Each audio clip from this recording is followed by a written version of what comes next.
오늘은 88쪽 3학에 대해서 살펴보겠습니다.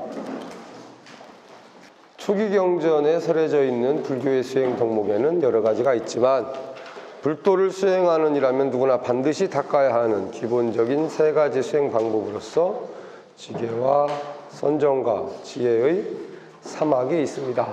이 3학을 세 가지 수행 방법, 흔히 계정해 이렇게 이야기를 합니다. 먼저 계란, 계학입니다. 계학에 대해서.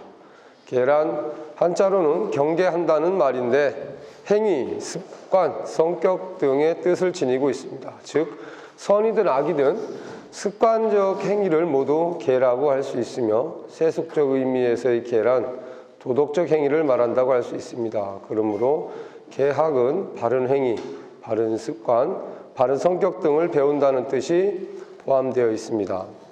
좋은 습관을 익히는 것을 선계라 하고 나쁜 습관을 익히는 것을 악계라고 합니다. 그러나 일반적으로 계라고 하면 깨끗하고 선한 습관, 곧 선계를 가리킵니다. 계 종류에는 5계와 8간제계, 30계, 보살계에 포함된 10중대계와 48경계, 비구 250개, 비구니 348개 등이 있습니다. 제가 신도로서 받아 지녀야 하는 것이 3기 외에 5가지 실천 윤리인 5계입니다. 3보를 나의 영원한 의지처로서 받들 것을 맹세한 이후에 불자로서 첫 발을 내디딜 때 연비를 하면서 수계식을 거행하는데 거기서 반드시 받아 지녀야 할 것이 5계입니다. 여기서 계 종류에 5계도 있고 8간제계, 30계, 보살계를 포함한 이제 10중대계, 그리고 48경계, 비구 250개, 비구니 348개 등이 있습니다. 했는데 어느 경전 부처님 말씀에는 비구니 계가 500개라고 하기도 합니다. 지켜야 할 덕목인 거죠. 흔히 우리가 계율이라고 하죠. 계율. 절에서 스님들 또는 불자분들이 불교 신행을 하면서 평소에 지켜나가야 할 행동가지, 이렇게 행동거지. 계와 율이 있어요. 계는 말 그대로 여기서 이렇게 평소에 행위나 습관, 성격 등을 좋은 행위를 하도록 권장하는 그러한 내용들이고, 율이란 우리가 흔히 규율의 어떤 반드시 지켜야 하는 규칙, 이런 것을 율이라고 이야기를 하죠. 계와 율을 합해서 흔히 계율이라고 이야기를 합니다. 먼저 불자들이 기본적으로 보통 수계식 때 받게 되는 것이 이제 5가지 계, 5계인데요. 먼저 불살생, 인간을 비롯한 모든 생명을 파괴하지 않을 뿐 아니라 사람들이며 동물들 그리고 무생명을 보호하는 것입니다. 그래서 소극적인 불살생계를 보통 그냥 산 목숨을 죽이지 않는 것에서 머무르는데, 단순히 목숨을 죽이지 않는 것에서 머무는 것이 아니라 죽음에 처할 위기에 있거나 또는 그런 생명들을 위험에 처하지 않도록 미리 보호하고 그런 환경을 보존해주는 행위들까지도 사실은 불살생의 적극적인 실천이라고 할 수 있습니다. 두 번째, 불투도, 남의 물건을 훔치지 말라는 뜻입니다. 더 구체적으로 말해서 주지 않는 것을 빼앗지 않는 계입니다. 이는 남에게 속한 사물을 빼앗거나 소유하지 않는 것이며 다른 사람의 재산을 존중하는 것입니다. 현대에 들어 지적재산권 침해라든가 남이 발견한 발명품을 허락 없이 모방하거나 도용하는 것도 이러한 계율을 범하는 것이라고 할 수 있습니다. 단순히 남의 집에 들어가서 보물을 훔치거나 뭐 길을 가다가 누구 소매치기를 하는 이런 것만 이렇게 도둑질이 아니라 근데 그런 뭐 이슈가 좀 있었죠. 저작권 침해라든가 남의 또 지적재산권을 뭐 함부로 쓴다든가 또는 초상권을 뭐 함부로 쓴다든가 하는 것들을 그러한 것들도 이 훔치는 것에 속한다 이거죠. 그래서 주지 않는 것을 남이 주지 않는 걸 내가 함부로 갖지 않는 것. 예를 들어서 그런 것도 있잖아요. 길에 돈이 떨어져 있다. 임자가 없어. 그렇죠? 그걸 가져가는 건 죄일까요? 아닐까요? 죄입니다. 요즘 그거 CCTV가 다 보고 있어요. CCTV가 다 보고 있어. 임자 없는 물건은 없는 거죠. 누군가 잃어버렸거나 또는 뭐 흘렸거나 뭐 했겠죠. 아무튼 그런 것들도 함부로 가져가지 않는 것. 더 나아가서는 그런 것들을 찾아주는, 예를 들어 누군가 잃어버린 물건이 있다 그러면 그걸 뭐 경찰서에 신고를 한다든가, 얼마 전에도 뭐 지하철 택시였나요?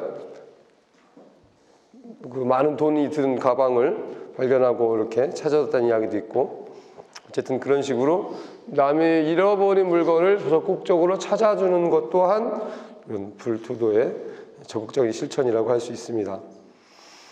세 번째, 불사음. 혼인의 순결을 지키는 것을 말합니다. 혼인의 순결을 지키는 것은 가정을 유지하는 근원이기에 올바른 부부관계가 아닌 삿된 음행을 하지 말라는 뜻입니다. 이러한 의미에서 부부 사이에는 깊은 존경과 보살핌과 사랑이 동반되어야 합니다. 요즘 뭐 유행어처럼 퍼지는 말 있죠. 내로남불. 정치권이든 뭐 어디서든 그 말을 많이 쓰는데 내가 하면 로맨스고 남이 하면 불륜이고 그런 말을 또 아전인수라고 하죠. 자기 눈에 물대기. 하여튼 자기가 이로운 대로 해석하고 뭐 이야기하는 경우가 있는데, 어쨌든 이런 올바른 부부관계가 아닌 이런 삿된 음행을 하지 말라는 것. 더 나아가서는 서로 부부 사이에 깊은 존경과 보살핌과 사랑으로 서로를 이렇게 존중해주는 그런 것들이 적극적인 불사함의 실천이라고 할 수가 있습니다. 네 번째, 불망어. 단순히 거짓말을 하지 않는다는 것을 뛰어넘어 언어 생활의 신중함을 일컫습니다. 즉 생각 없이 말하지 않는 것입니다. 항상 말하기 전에 상대방 입장을 고려하여 상대방의 말에 귀를 기울이는 것입니다. 특히 불가에서는 상대방의 마음에 비수를 꽂는 악담으로써 악구나 이상스러운 말로 남을 현혹시키는 기어, 또 서로 간에 이간질시키는 양설을 저지르지 말 것을 강조합니다. 우리가 시박참회에도 살생중재 금일참, 천수경에 보면 살생중재 금일참회, 추두중재 금일참회, 사음중재 금일참회 이렇게 나오고, 그 다음에 망어중재 금일참회, 기어중재 금일참회, 양설중재 금일참회, 악구중재 금일참회, 이렇게 말에 대해서는 4가지나 나와요. 그렇죠? 예. 그만큼 말을 조심해야 될 상황이 훨씬 더 많다라는 거죠. 그래서 이런 거짓말을 하지 않고 또 뭐 남을 현혹시키는 말이나 막 화를 낸다거나 또는 이간질을 한다거나 이런 말을 하지 않는 것은 이제 이 불망언을 실천하는 것이고, 더 적극적으로 실천하는 것은 좋은 말로 상대방을 칭찬하고 부드럽게 말하고 또 뭐 진실을 말하고 이런 행위들을 더 적극적인 불망어의 실천이라고 할 수가 있겠습니다. 5번째, 불음주. 술을 마시지 말라는 계입니다. 여기서 유의할 사항은 술이라는 음식 그 자체에 있다기보다는 취하게 한다는 작용에 역점을 두고 있다는 사실입니다. 취한 상태에서는 정신이 혼미해져 사태에 대한 올바른 판단력을 발휘할 수 없게 만들기 때문입니다. 이와 같이 정신을 혼미하게 하는 술이나 환각 물질, 중독성 물질에 취하지 말라는 것이 부름주계입니다. 술 말고도 여러 가지가 있죠. 요즘에 또 문제가 되고 있는 마약이라든가 대마초라든가 이런 것들, 무슨 본드, 가스 막 이런 것들로 정신을 혼미하게 만드는 행위를 하지 말라고 하는 것이죠. 그래서 요즘에는 아주 술을 마시지 말라고 하지 않고 어른 스님들 가운데는 취하지 말라 이렇게. 왜냐하면 불자들 가운데 스님 도저히 제가 다른 건 하겠는데 술을 너무 좋아해서 이거 때문에 개를 못 받겠습니다 이런 분들이 있었나 봐요. 그러면 마시되 취하지 않도록 마셔라. 그런데 술 마시는 사람이 안 취하기가 참 어렵죠. 대단한 이 의지력을 갖고 있어야 합니다. 그것도 쉬운 일이 아닌 거죠. 이렇게 5계는 불자라면 누구나 지켜야 할 기본적인 계목입니다. 산 목숨을 죽이지 않는 것은 부처님의 마음으로 중생을 사랑하는 것이라 할 수 있습니다. 어느 생명이든 자기의 생명에 애착이 없는 중생은 없을 것입니다. 그래서 남의 생명을 존중하는 의미와 그가 있음에 내가 존재할 수 있다는 불교의 연기관으로 볼 때 네가 있음에 내가 있고 내가 있음에 네가 있으니 중생을 사랑하는 것이 그 중생의 생명을 잘 보존하는 것에만 있겠는가? 그것은 바로 자기 자신을 사랑하는 결과를 가져오는 것입니다. 그래서 불자는 살생을 금할 뿐만 아니라 5계를 잘 지켜서 자신 속에 불성 종자를 길러 결국 성불하자는 의미를 갖고 있는 것입니다. 계는 불자들이 지켜야 할 올바른 생활 규범으로서 우리의 몸과 마음을 그릇된 곳에서 바른 길로 인도하기 위한 것이므로 형식적인 계목을 지키는 것도 중요하지만 올바른 습관을 갖도록 노력하는데 더 큰 의미가 있습니다. 살다 보면 사실 전혀 살생을 안 하고 살 수가 없어요. 그렇죠? 여러분 매일 살생하잖아. 파리도 잡고 모기도 잡고 바퀴벌레도 잡고 막 다 하나하나 개개 낱낱이 이렇게 따지고 보면 다 생명 있는 것들인데 때로는 어쩔 수 없이 예를 들어서 모기의 생명이 소중하다고 그냥 냅두면 우리 아이가 또는 모기가 병균을 옮겨서 더 큰 해를 당할 수도 있단 말이에요. 그래서 어쩔 수 없이 그러한 경우에는 이제 스님들은 어떻게 하냐면 저는 그렇게 합니다. 지장보살 하면서 원망하는 마음이 아니라 네가 과거에 어떤 인연으로 물론 모기로 태어날 만한 업을 지었으니까 모기로 태어났겠죠. 근데 다음 생에는 좀 더 좋은 곳에서 선한 업으로 태어나길 바라는 마음으로 그렇다고 이걸 또 악용해가지고 되게 얄미운 사람이 있어. 내가 얄밉진 않은데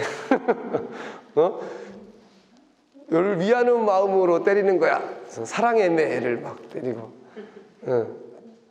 그 사랑의 매를 때릴 때 잘 생각해 보세요. 저도 우리 엄마한테 사랑의 매 맞아봤는데 사랑이 느껴지는 매가 있고 사랑이 전혀 안 느껴지는 매가 있어요. 감정이 들어가면 그렇죠. 엄마 그걸 하지 말랬어. 막 이거는 사랑이 아니야. 이건 그렇죠. 어쨌든 헬상을 하지 않고 또 도둑질하지 않고 삿된 음행을 하지 않고 거짓말하지 않고 또 술에 취하지 않고 이러한 행위들은 우리가 일상에서 살아가면서 기본적으로 다 쉽게 접할 수 있는 행위들이란 말이죠. 그래서 수행을 이렇게 해 나가는 데 있어서 평상시에 기본적으로 행하는 행위들이 중요하다는 거예요.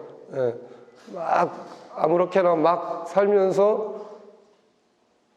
절에 와가지고만 부처님 이러면 안 된다는 거죠. 다른 데도 그런 경우 많잖아요.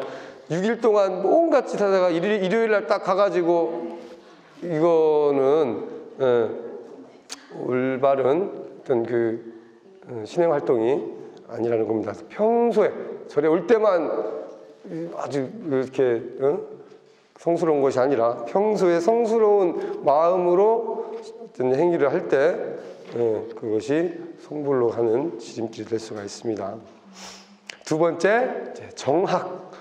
정은 마음을 하나의 대상에 집중함으로써 산란하지 않게 하는 것을 말합니다. 범어로는 삼마띠라고 하는데 음역으로 삼매라고 번역되며 마음을 한 곳에 머물게 하여 흩어지지 않고 고요히 통일시키는 일종의 정심 집중이라고 할 수 있습니다. 마음의 고요함을 유지함으로써 자기의 본 마음을 찾으려는 수행이 참선입니다. 참선은 선정을 위해서 가장 좋은 수행 방법이긴 하지만 그렇다고 꼭 참선만 해야 정확을 닦는 것은 아닙니다. 연불을 열심히 하여 연불삼매에 들어서 정을 닦을 수도 있는 것입니다. 방법은 여러 가지가 있으나 목표는 오직 하나로 마음을 번뇌로부터 해방시켜 본래부터 간직하고 있는 불성을 찾아내려는 수행이 바로 정학입니다. 이 삼매라는 말을 자주 쓰죠. 평상시에도 독서에 빠져 있으면 뭐 독서 삼매, 애들이 게임에 빠져 있으면 게임 삼매, 뭐 그런 말을 쓰기도 하고, 그래서 삼매란 말은 뭔가 이렇게 푹 빠져 있다, 집중하고 있는 상태, 그 상태를 삼매라고 하는데, 우리가 흔히 뭐 연불에 푹 빠져 있으면 연불 삼매라고도 하고. 근데 이 마음을 집중시키는 방법에 크게 이제 불교 수행법에서 크게 두 가지가 있어요. 두 가지가 있는데 뭐냐면 남방 불교에 전래된 방식과 북방 불교에 전래된 방식입니다. 남방 불교에 전래된 방식을 우리는 흔히 위파사나라고 해요. 비파사나라고도 하고 위파사나라고 하고, 북방 불교에 전해진 방식이 선입니다. 우리 뭐 흔히 참선이라고 이야기를 하죠. 그래서 남방불교에 전해진 위파사나는 말 그대로 이렇게 자기의 호흡이나 그걸 이제 수식관이라고도 하고 호흡을 관찰하는 거예요. 예를 들어서 사람은 누구나 다 호흡을 하고 살잖아요. 숨을 들이마시고 내쉬고 한단 말이죠. 그럼 이 들이마시는 호흡과 내쉬는 호흡을 관찰을 하는 거예요. 숨을 내쉴 때, 지금 내가 숨을 내쉬고 있다. 그리고 나가는 숨을 하나, 둘, 셋, 넷, 다섯. 그리고 들어오는 숨을 다시 또 관찰하죠. 호흡이 들어온다. 하나, 둘, 셋, 넷, 다섯. 이렇게 호흡을 고르게 내뱉고 고르게 들이쉬면서 나가고 들어오는 호흡을 관찰하는 거예요. 그것을 수식관이라고 합니다.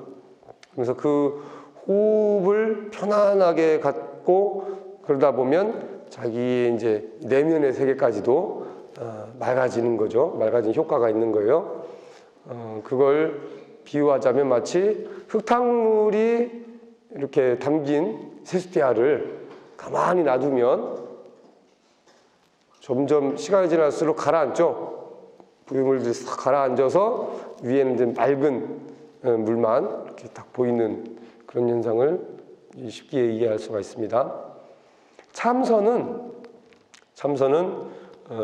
화두라고 하는 이 도구가 있어요. 일종의 도구라고 할 수가 있는데, 예를 들어서 우리 많이 하는 이목고, 또 뭐 뜰 앞에 잣나무니라, 조주 스님 같으면은 누가 와서 부처가 무엇입니까? 물으면 차나 한 잔 마시게, 이런 이야기들 많이 들어보셨죠? 끽다거라고도 하는데, 또 어떤 스님은 제자가 와서 부처가 무엇입니까?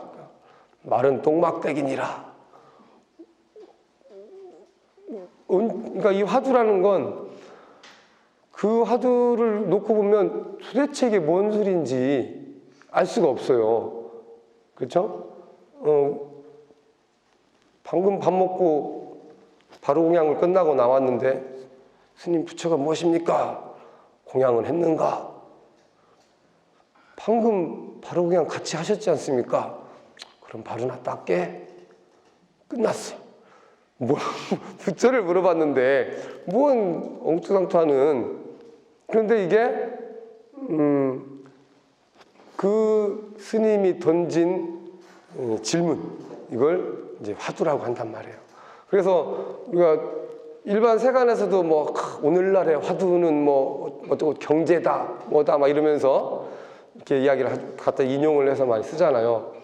화두라고 하는 것이 단순히 어떤 그 말도 안 되는 그런 문구가 아니라 그 안에 자신을 돌아보게 만드는 질문이 담겨 있는 거예요. 예를 들면 사실 화두라는 것은 옛날 스님부터 이걸 설명해서는 안 된다고 했어요. 왜냐하면 머리로 이해해서는 안 되기 때문에. 그거는 이렇구나라고 이해하는 것이 아니라 그 질문에 집중하는 거예요. 왜 이런 질문을 했을까 하고 의도를 생각하는 게 아니라 그 질문 자체에 집중을 하는 거죠. 그래서 그 선을 참고하는 것, 그 질문에 참고하는 것을 참선이라고 이야기를 하는 거예요. 그걸 앉아서 하면 좌선, 누워서 하면 와선이라고 이야기를 하고, 그래서 행주자와 어묵동정, 그래서 걷거나 앉거나 눕거나 뭐 움직이거나 간에 늘 그 질문, 화두를 들고 화두에 집중되어 있는 것을 통틀어서 참선이라고 이야기를 합니다. 왜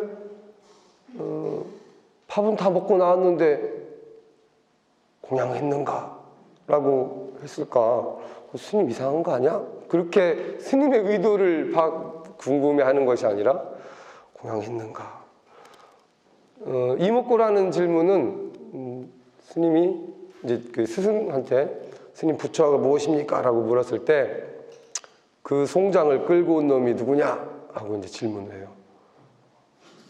사람은 숨을 쉬지 않으면 이 몸뚱이는 한낱 시체에 불과해요, 사실. 그렇죠. 우리가 호흡을 하고 이렇게 여러 감각을 다 느끼고 하니까 살아있는 거지만 그게 없어지면, 그 호흡이 중단되면 이 몸뚱이 자체는 스스로 못 움직여요. 그렇죠? 그럼 누군가가 이 몸뚱이를 끌고 다니면서 보고 듣고 말하고 냄새도 맡고 뭐 먹기도 하고 싸고 한단 말이에요. 다양한 거를.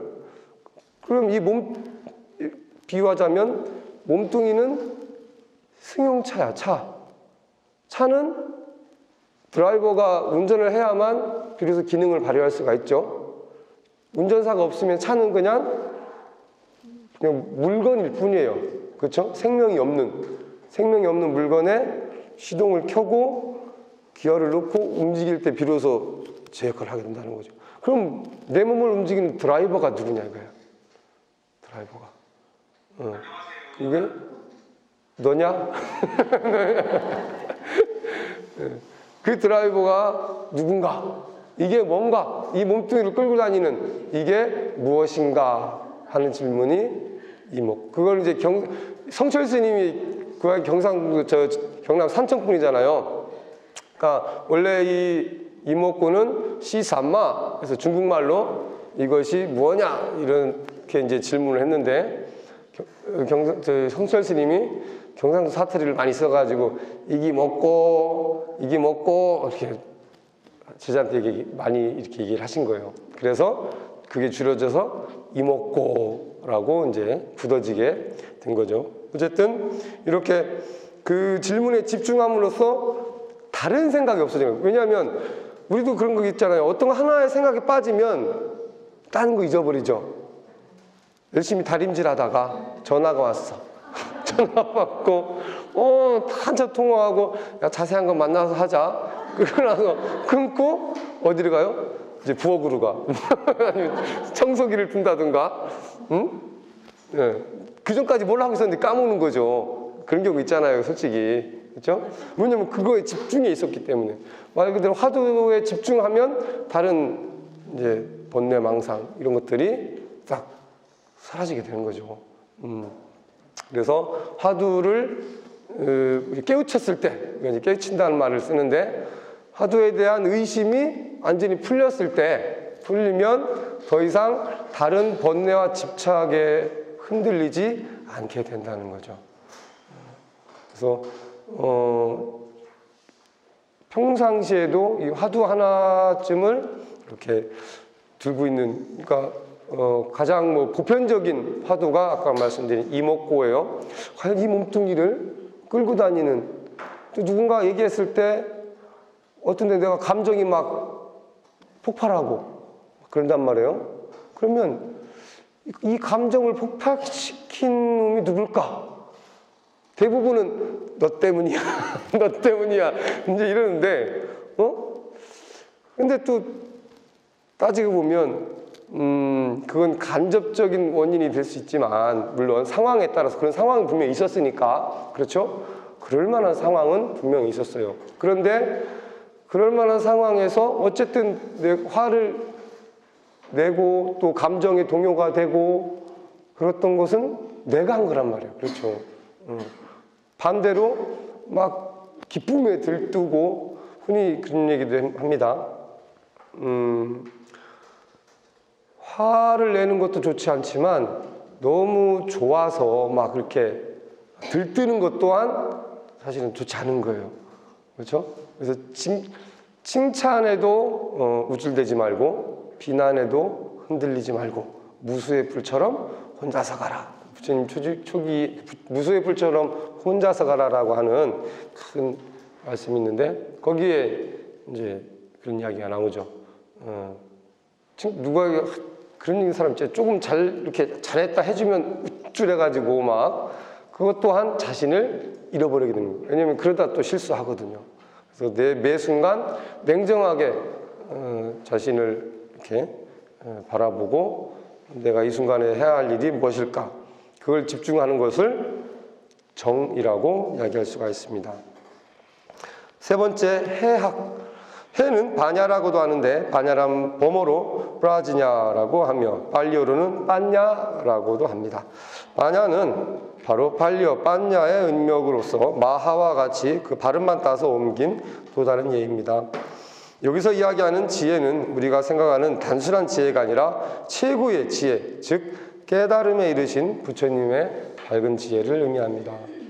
지혜와 비슷한 단어로 지식이라는 말이 있습니다. 그러나 지식은 지혜와는 근본적으로 큰 차이가 있습니다.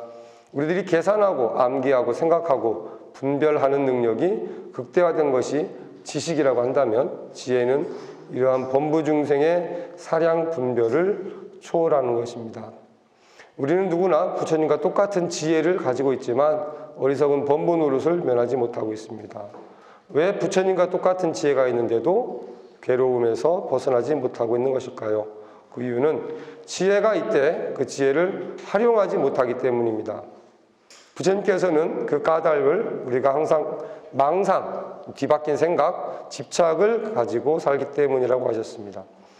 이 망상과 뒤바뀐 생각, 집착을 버리기만 하면 바로 부처님과 다름없이 한량없는 지혜가 드러나는 것입니다. 계를 지키고 정을 닦는 것도 다름 아닌 부처님과 똑같은 지혜를 개발하여 유익하게 활용하기 위한 것입니다.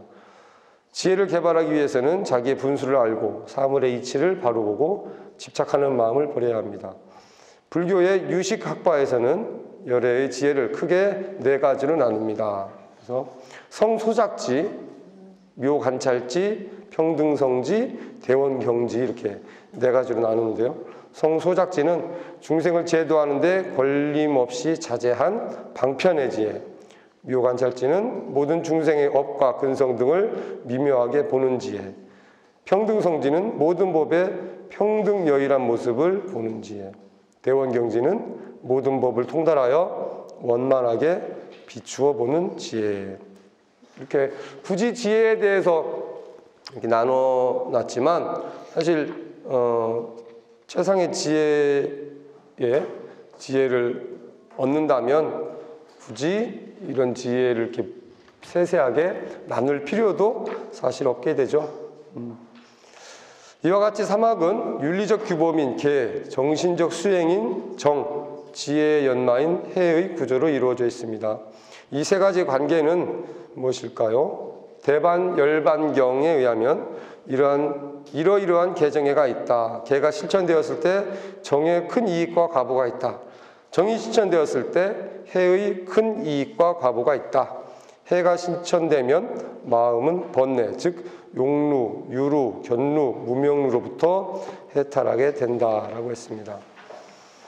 이처럼 세 가지는 원형을 이루고 있는 것입니다. 하지만 우리는 일반적으로 이 세 가지 가운데 지계가 가장 중요하다고 생각하고 있습니다. 왜냐하면 도덕적 규범은 보다 높은 정신적 성취를 위한 불가피한 기반으로 간주되고 있고 도덕적 기초 없이는 어떠한 정신적 발전도 기대할 수 없기 때문입니다. 서산대사는 사막에 대해서 개는 마치 도둑을 붙잡는 일과 같고 정이란 도둑을 얽어묶는 것과 같고 해란 도둑을 죽여버리는 것과 같다고 하셨습니다. 도둑이란 우리의 번뇌망상을 말하는 것입니다. 그러므로 개로서 번뇌망상을 붙잡아 정으로 번뇌를 얽어묶어 굴복시키고 해로서 번뇌를 없애버리는 것입니다. 즉 개정에는 각각의 수행이기보다는 개를 닦음으로써 정이 생기고 정을 닦음으로써 해가 생기고 해를 닦음으로써 결국 깨달음에 이르는 것입니다. 그러므로 사막은 불도를 공부하는 이들에게 깨달음에 이르는 지름길을 제시해준 불교 수행의 요체인 것입니다. 그래서 이 개정의 사막을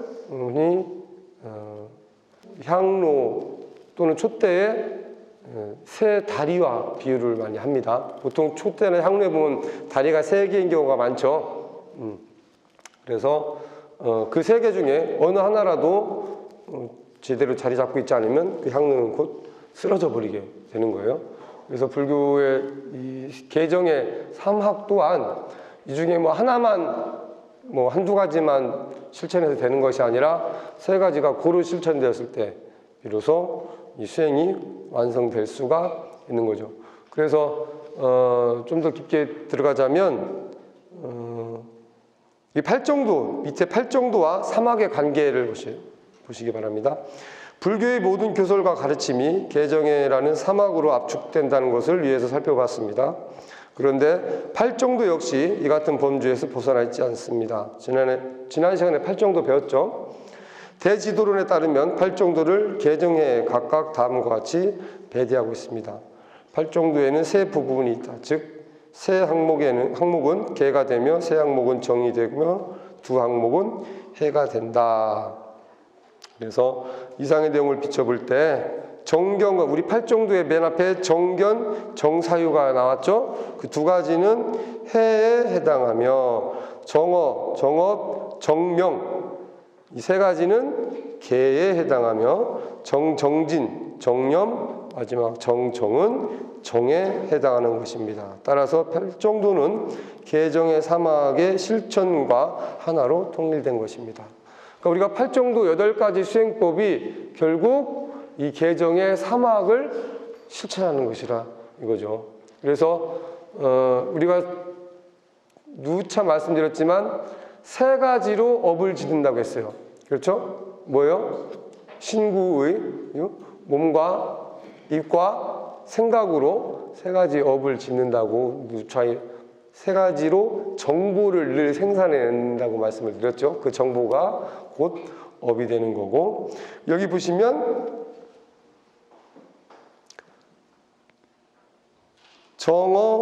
정견과 정사유는 해에 해당한다고 그랬어요. 그럼 정견과 정사유는 신구의로 봤을 때 뭐에 해당할까요? 견해와 생각, 그러니까 의에 해당되겠죠. 정어, 정업, 정명은 개에 해당한다고 그랬어요. 말하고 행동하고 바른 생활 이런 것은 신에 해당되죠. 몸으로 실천하는 움직이는 거니까. 그리고 정진, 정념 아니지. 정어, 정업, 정명은 구업에 해당이 됩니다. 그리고 정진, 정념, 정정은 정에 해당하는 것입니다. 이것은 이제 신에 해당이 되는 거죠. 그래서 신구의 삼업을 청정하게 만드는 수행법이 이제 팔정도이고 그것을 이제 개정의 삼학과 연결시킬 수가 있는 거예요. 그래서 개를 지킴으로써 몸을 바르게 할 수가 있는 거죠. 그리고 정을 수행함으로써 말 않고 집중함으로써 헛된 말을 하지 않게 됩니다. 그리고 지혜에 집중함으로써 이 어리석은 생각을 떠날 수가 있는 거죠. 그래서 신구의 삼업을 청정하게 하는 수행법이 결국 개정의 삼학이라는 거예요. 개정의 삼학을 통해서 신구의 삼업을 청정하게 닦고 결국에 이제 부처의 경지에 다다를 수가 있는 거죠. 그리고 그 팔정도와 더불어서 불교 수행의 실천 덕목 중에 가장 또 중요하게 이야기하는 것이 바로 육바라밀입니다. 여러분 나눠준 프린트 한번 보세요.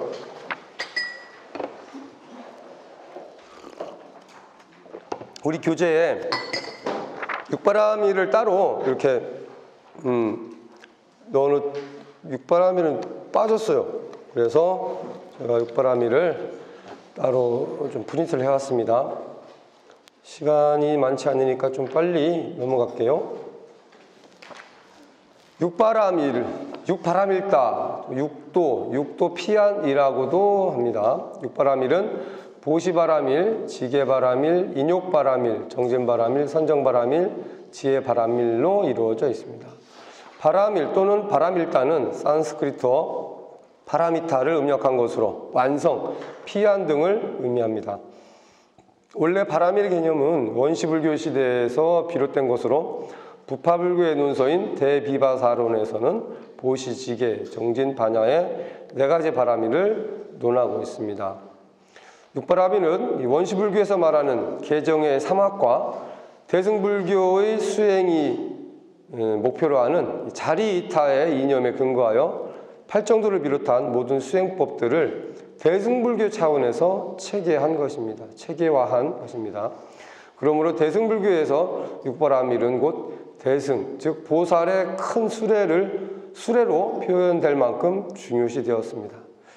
육바라밀의 내용과 순서 및 상호관계 등에 대한 해설은 마하바냐 바라밀경을 비롯한 여러 바냐 사상 계통의 경전과 대지도론 등의 여러 대승 경론에 자세히 논술되어 있습니다. 화엄경의 10지품에서는 바냐 바라밀을 다시 방편과 원, 역, 지의 4바라밀로 나누어 모두 10바라밀이라고도 합니다. 마하바냐 바라밀경에서는 스스로 10악업을 짓지 않고 10선도를 행하며 또한 남들이 10선도를 행하도록 가르치는 것이 지게바냐 바라밀이라고 이야기를 합니다. 우리가 여기서 이제 독특한 점이 물론 다 생소한 단어일 수 있겠지만 원시불교, 부파불교가 이렇게 있어요. 그렇죠? 원시불교란 것은 말 그대로 부처님께서 깨달음을 얻고 초기에 설법을 하셨던 시기. 그러니까 부처님께서 45년 동안 법문을 하셨단 말이에요. 45년 동안 설법을 하셨는데 처음부터 완전히 체계화된 어떤 이론을 탁 정립해서 뭐 그걸 교재로 딱 만들어서 그 교재를 갖고 이렇게 수업을 진행한 게 아니란 말이죠. 처음에 당신이 깨달은 내용을 그냥 구전으로 그때그때 알려주시는 거예요. 물어보면 거기에 대한 질문을 대답을 하시고, 그러한 식이기 때문에 뭔가 이렇게 우리가 요즘 생각하는 그러한 교육적 체계가 갖추어지지 않은 상태죠. 교재가 따로 있는 것도 아니었고, 그러다 보니까 이때 당시에 말씀을 모아놓은 수타니파타라든가 아함경, 또 뭐 법구경 등에 보면 중복되는 내용들이 자주 나와요. 왜냐하면 여기 가서도 이 말씀 하시고 저쪽 동네 가서도 물어보니까 똑같은 말씀 하셨을 거 아니에요. 그렇죠? 여기저기 가서 말씀을 많이 하셨는데 말씀을 하실 때마다 조금씩 또 바뀌죠. 보통 그렇잖아요. 우리도 아는 거 이 사람한테 얘기할 때하고 저 사람한테 얘기할 때하고 조금 다르게 전달이 되잖아요. 저도 가끔 그럴 때가 있어요. 똑같은 내용으로 이렇게 법문을 하면 오늘 할 때랑 내일 할 때랑 달라요. 그때 또 다른 예를 들기도 하고 또 뭔가 좀 구체화 되기도 하고 또 경험을 통해서 또 그 경험담을 그 안에 넣어서 이야기를 하기도 하고 그러다 보니까 그런 부처님께서 초기에 말씀하셨던 이 시대를 이제 원시 불교라고 우리가 이야기를 합니다. 그리고 부파 불교는 부처님께서 열반하신 후에 45년 동안 설법은 마치고 80세에 열반하셨는데 부처님께서 열반하시고 나서는 이제 제자들이 물론 이제 가섭존자가 부처님으로부터 법을 이어받아서 이제 교단을 이끌어 나가죠. 이끌어 나가는데 제자들이 뿔뿔이 흩어져서 수행을 하고 있다 보니까 아직 다 물론 아라한과에 올라서 뭐 깨달음을 얻긴 했지만 부처님 경지까지는 아니었단 말이에요. 그러다 보니까 각자 자기들이 공부한 전공 분야가 있어. 전공 분야가. 그래서 그 분야로 자연스럽게 이제 나눠지게 됩니다. 그래서 그 시대를 이제 부파 불교라고 이야기를 하죠. 그래서 부파 불교의 특징이 뭐냐면 부처님 말씀만 집중적으로 공부하는 이제 부류가 있고 그 다음에 부처님의 행동만 집중적으로 공부하는 부류가 있고 또 부처님의 마음만 집중적으로 공부하는 부류로 이렇게 나눠져요. 그래서 그 세 가지 그걸 장이라고 하는데 부처님의 말씀은 경장, 우리가 흔히 경전이라고 하잖아요. 그걸 경장이라고 해요. 그 다음에 부처님의 행동을 모아놓은 것을 율장이라고 그래요. 계율, 우리가 아까 얘기했죠? 율장. 그리고 부처님의 마음에 대해서 이야기한 것을 논장 그래요. 여기도 보면 뭐 대지도론, 무슨 비바사론, 무슨 논 해가지고 논인이 우리도 왜 대학교 때 뭐 그거 논문 쓰잖아요. 그렇죠? 그러면 어떤 것에 대해서 논의하고 그에 대한 결과를 모아놓은 것을 논장이라고 합니다. 그래서 경장, 율장, 논장은 사실 개정의 삼학과도 연결이 되죠. 그래서 개는 율장, 그죠? 정은 경장, 해는 논장하고 연결이 됩니다. 근데 이 개정의 삼학을 삼학과 경장, 율장, 논장 이렇게 3장이 서로 상호 연결되는 관계를 갖고 있는데 이 3장 하면 또 떠오르는 게 있어요. 뭐예요? 삼장법사. 손오공과 함께 서역에 가서 불법을 가지고 온 사람이 삼장법사 아시죠? 그 삼장법사의 3장이 바로 이 경장, 율장, 논장 3장이에요. 그 삼장법사의 실제 법명은 원래 법명이 따로 있어요. 갑자기 이름이 딱 까먹는 삼장법사 딱 막혔네. 아무튼 그 실제 인물입니다. 뭐 손오공 나온다고 해서 그냥 그 가상의 인물이 아니라 실제로 중국에 가서 중국 스님인데 생각났다. 현장 스님이란 법명을 갖고 계세요. 현장 스님이 중국에 유학을 갔어요. 당나라 때 유학을 가셔가지고 그러니까 그 전에 이미 불교는 구마라즈이라는 이제 대표 불교 인도에서 오신 학자가 있고 또 다른 여러 수행자들로부터 인도에서 중국으로 불교가 유입이 됩니다. 불교 수행이 성행한 이후에 이 현장이라는 스님이 나는 본토에 가서 불교를 배워야 되겠어 해서 유학을 가죠. 근데 옛날이니까 뭐 말 타고 걸어가고 막 했을 거 아니에요.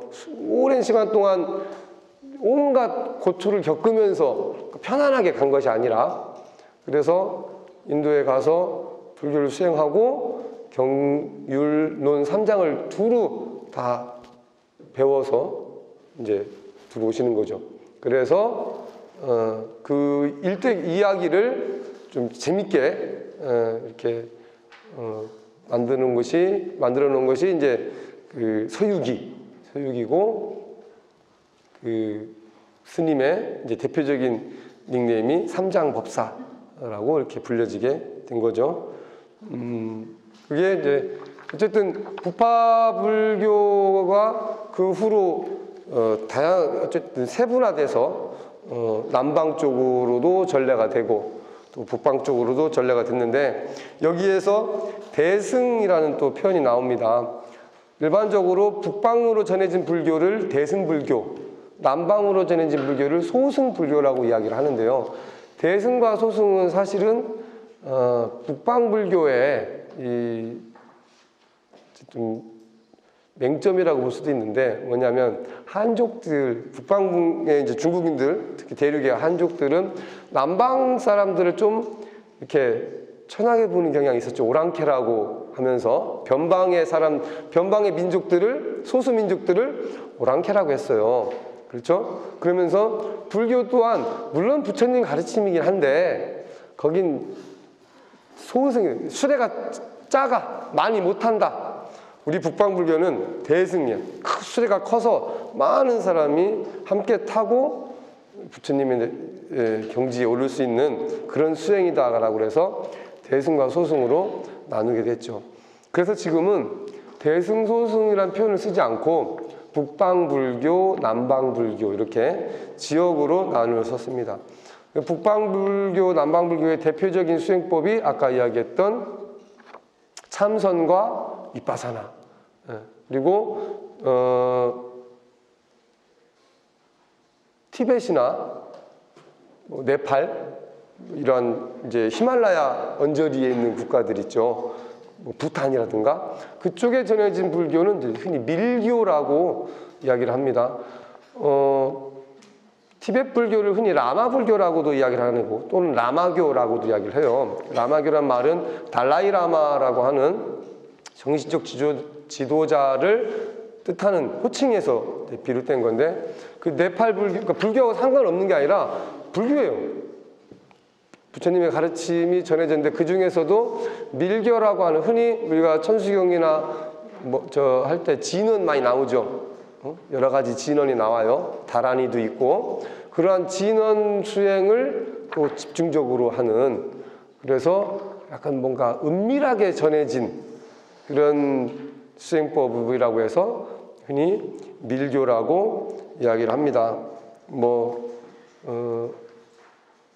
정확하지 않은 소식통에 의하면 그 밀교 스님들은 그 공기 중에 떠다니는 금을 모을 수도 있는 얼토당토하는 그런 신비감이죠. 그런 소문이 퍼져가지고 오히려 그런 권력자들에게 막 이렇게 탄압을 받기도 하고 금만 들어오라고 이렇게 그런 얘기 전해집니다. 어쨌든 내용은 조금씩 다르지만 북방불교, 남방불교 또는 그런 밀교 이런 내용들이 내용면에서 조금씩 차이가 있지만 결국 다 부처님의 가르침에서 비롯된 수행법의 차이가 있는 것이다 라고 알아두시면 됩니다.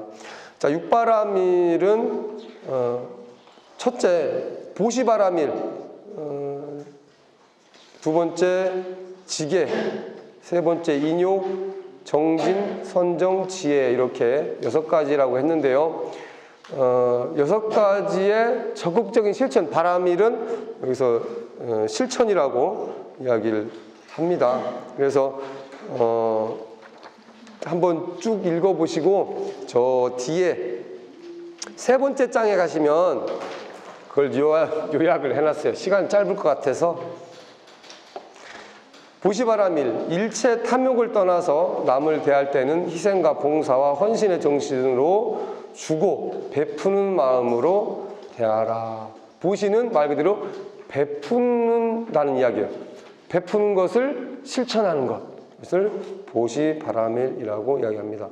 그래서 단순히 물질을 베푸는 것만이 보시가 아니라 우리가 무죄칠시라고도 이야기를 하는데, 부처님 당시에 재산이 없는 사람은 부처님이 보시에 대한 공덕을, 그러니까 중요성을 많이 강조를 하셨어요. 왜냐하면 보시란 말은 말 그대로 좋은 정보를 축적하는 거죠. 누가에게 뭔가 먹을 걸 베풀고, 금전적으로 어려운 사람의 금전을 뭐 베풀고, 또는 어쨌든 어려움에 처한 사람에게 그 어려움으로부터 벗어날 수 있게 도와주는, 이런 것들이 다 선한 행위란 말이죠. 근데 이 선한 행위를 할 때 단순히 물질로만 할 수 있는 것이 아니라, 만약에 상대방에게 말 한마디를 부드럽게 해주고, 또 웃어주고, 무거운 짐을 들어주고, 자리를 양보하고, 또 잘 곳이 없는 사람에게 잠자리를 제공해주는, 이러한 것들도 다 보시에 포함이 된다라고 말씀을 하셨습니다.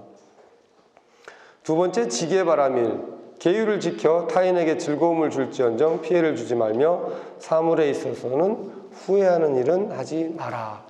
행동에 대한 조심. 그렇죠? 나 좋다고 아무 데서나 막 떠들고 막 놀고, 특히 요즘 저 단풍철에 가면은 그런 거 많이 봐요. 심지어 저 예전에, 여기는 그나마 덜한 편이에요. 이제 백양사 여러분 가보셨나요? 단풍으로 아주 유명하죠. 단풍철만 되면 아주 몸살을 앓습니다. 마당에 사람들이, 절마당에 막 잔뜩 들어와가지고, 관광객들이니까 막 여기저기서 박어봐 여기저기, 야 박어 제대로, 일부러 더 그러는 것 같아. 이제 막 그러니까 옆에서 안에서, 그래서 예전에 어떤 스님이 듣다 보통 이제 그 마당 옆에 그 건물 안에서 스님들이 이제 경전을 읽고 하거든요. 그러니까 스님 수행처가 바로 붙어 있단 말이에요. 문을 활짝 열고 나가서 박어 뭘 받긴 뭘 여기서 박아, 나가서 박아 이러면서 소리치기도 했었고. 세 번째, 인욕바라밀입니다. 몸과 뜻과 입에서 일어나는 모든 악한 행동을 참고 이기며 오로지 자비로운 마음으로써 모든 일을 이루리라. 인욕이라는 말 그대로 참는 거죠. 참고 견디는 것을 말합니다. 자기 마음대로 성질 나는 대로 막 하고 싶지 누구들 그러고 싶지 않겠어요? 그런데 그런 생각이 들었을 때, 안 드는 것이 아니라 그 생각은 누구나 들 수 있어요. 그런 생각이 드는 게 잘못된 건 아니에요. 그런 생각이 들었을 때 그래도 한 번 더 참자. 내가 참으린 자 3번이면 살인도 면한다고 이야기를 하죠. 네 번째, 정진바라밀. 일체의 부정과 불법에 관여하지 말 것이며 바른 일을 위해서는 끈기 있게 노력하라. 바른 노력이라고 우리가 팔정도에서도 배웠습니다. 그래서 바른 노력이라는 것이 뭔가 자기 이익을 위해서는 뭐 물불을 가리지 않고 막 하는 사람들도 물론 있어요. 그건 바른 노력이라고 할 수가 없겠죠. 그리고 이 정진에 필요한 것은 또 하나 뭐가 있냐면 고집이 있어요. 고집. 스님들도, 저도 마찬가지로 고집이 굉장히 세거든요. 그런데 우리 아이들한테 흔히 고집 있는 아이들 보면 너 왜 이렇게 고집을 부려? 너 왜 고집이 많아? 하고 고집을 꺾으려고 하잖아요. 그렇죠? 그런데 이 아이의 고집을 꺾는다는 건 이 아이가 앞으로 더 커갈 수 있는 엄청 큰 나무가 될 수도 있는데, 얘를 중간에 그냥 잘라버리는 거예요. 아니면은 가지를 꺾어가지고 분재하듯이 이렇게 막 꺾어버린다든가. 왜냐면 보세요. 세종대왕, 이순신, 히틀러, 나폴레옹, 에디슨, 이러한 사람들 보면 뭔가 어쨌든 자기 분야에 뭔가를 이루어낸 사람들이잖아요. 그렇죠? 이분들이 그런 고집이 없었다면 과연 그런 업적을 이룰 수 있었을까? 그런데 중요한 건 이거예요. 히틀러와 세종대왕의 차이. 히틀러는 한때나마 굉장한 통치력을 발휘해서 엄청난 권력을 휘둘렀단 말이죠. 그렇죠? 그로 인해서 독일의 과학도 굉장히 발달을 했어요. 독일 자동차가 왜 좋은지 아세요? 1, 2차, 특히 2차 세계대전 때 좋은 무기 만드느라고 엄청나게 거기다가 기계에 투자를 했거든요. 그래서 기계 분야에 굉장한 발전을 이뤄냈단 말이죠. 그런데 그 고집을 좋지 않은 쪽으로 썼어. 자기의 개인적인 욕망을 채우는 데만 썼단 말이죠. 그렇기 때문에 결과가 좋지 않았던 거예요. 그러나 세종대왕이나 이순신 장군 이런 분들도 고집이 없었다면 그런 업적을 이뤄낼 수 없었겠죠. 이순신 장군도 대충 살다 가지 뭐 이랬으면은 그 수많은 왜구를 물리칠 수 없었을 거예요. 그 모욕을 당하면서도. 그렇지만 그런 고집이 있었기 때문에 끝까지 가능했던 거죠. 에디슨 같은 경우도 유명한 일화가 있잖아요. 알 품고 막 학교에서는 도저히 얘 못 가르치겠으니까 엄마가 데려가세요. 엄마가 만약에 에디슨한테 야, 탁치고 너 엄마 말 들어 이랬으면은 그런 전기나 추궁기나 이런 걸 우리가 지금 누군가는 발명을 했을지도 모르지만 실제로 그때도 다른 사람들이 연구를 많이 했으니까 어쨌든 그런 고집이 있었기 때문에 결과적으로 좋은 결과를 만들어낼 수가 있었던 것이죠. 선정바람일, 잡된 번뇌와 망상을 버리고 깨끗하고 티 없는 마음으로 삼매에 들도록 노력하는 것, 이것을 선정바람일이라고 합니다. 지혜바람일은 부처님의 법과 자비에 입각하여 오로지 선정으로서 미련하고 어두운 마음을 밝게 하는 지혜를 갖도록 노력하라. 아까 얘기했듯이 단순한 그러니까 보통 지식과 지혜를 나눌 때 낚싯줄을 묶고 예를 들어서 이렇게 미끼를 다는 거 이런 건 지식이죠. 지식. 낚싯대에 대한 구조 이런 걸 알 수 있는 건 지식이란 말이에요. 그런데 낚싯대를 물에 던졌을 때 물고기가 입질을 어느 때 하고 이걸 어떻게 채면은 또 고기를 잠들 수 있을까? 낚싯바늘이 어딘가에 걸렸을 때 어떻게 하면 그 걸린 낚싯바늘을 빼낼 수 있는가? 이런 건 물론 지식적인 부분도 있겠지만 그때그때 상황에 따른 지혜가 있어야 그 상황에 대처할 수가 있겠죠. 그래서 사실 물론 지식을 바탕으로 해서 지혜도 거기 나오는 거예요. 아무것도 모르면 지혜도 나올 수가 없겠죠. 그런데 여기서 말하는 지혜는 그러한 분별심에서 나오는 지혜가 아니라 최상의 정말 모든 분별심이 사라진 상태, 좋다와 나쁘다를 구별하지 않는 그 구별을 뛰어넘는 상태의 지혜를 반야바라밀이라고 이야기를 합니다. 자, 그래서 마지막 장을 가시면 제가 특별 부록으로 여러분 춘원 이광수 아시죠? 춘원 이광수도 불교 수행을 좀 했었나 봐요. 애인이라는 제목으로 부제 육바라밀이라는 시를 썼습니다. 이 시를 한번 읽어볼게요. 님에게는 아까운 것이 없이 무엇이나 바치고 싶은 이 마음, 거기서 나는 보시를 배웠노라. 님께 보이고자 애써 깨끗이 단장하는 이 마음, 거기서 나는 지게를 배웠노라. 님이 주시는 것이라면 때림이나 꾸지람이나 기쁘게 받는 이 마음, 거기서 나는 인욕을 배웠노라. 자나깨나 쉴 사이 없이 님을 그리워하고 님 곁으로만 도는 이 마음, 거기서 나는 정진을 배웠노라.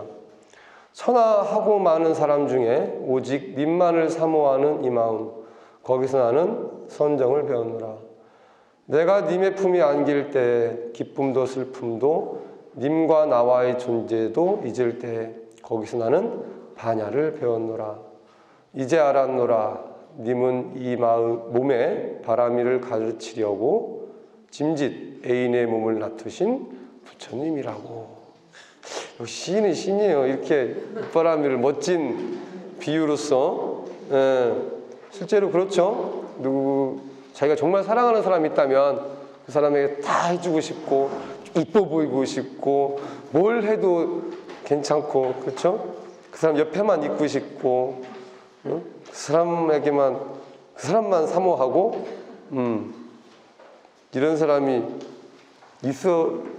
다 있으시죠? 어쨌든 이 육바라밀과 팔정도, 개정해 사막, 그리고 신구의 삼업 이 모든 것들은 다 연기법에서 비롯되어진 이 세상의 어떤 이치를 부처님께서 조목조목 나열해 놓으신 거예요. 그래서 그러한 문제를 이 문제가 왜 나에게 발생을 했는지 그리고 이 문제를 어떻게 하면 해결할 수 있는지에 대한 이 내용입니다. 그래서 무조건 신한테 신이 알아 복잡해 이런 거 필요 없어 그냥 신이 알아서 해주세요. 그 신이 알아서 해주는 건 한계가 있습니다. 여러분이 직접 스스로 실천을 통해서 스스로의 삶을 변화시키는 것이 바로 부처님의 가르침입니다. 여기서 마치겠습니다.